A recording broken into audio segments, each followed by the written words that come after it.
আবার সবুজে শ্যামল হয়ে যাচ্ছে শুরু বাংলাদেশ। পুরো বাংলাদেশ আবার সবুজে শ্যামল হয়ে যাচ্ছে। জানেন কেন? নতুন ধান লাগাইছে, নতুন ধানের গাছ সবুজ হয়ে সোনালি ফসল জন্মাবে, আর সেই ফসল থেকেই আমাদের রিজিক, চাল উৎপন্ন হবে, চাল থেকে ভাত, ভাত থেকে আমাদের পেটে। এটাই আমাদের জীবনের নির্বাহের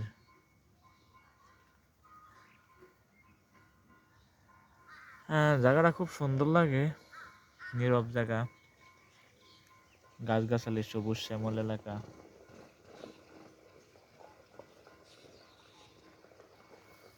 ভিডিওটি ভালো লাগলে অবশ্যই লাইক কমেন্ট শেয়ার করবেন।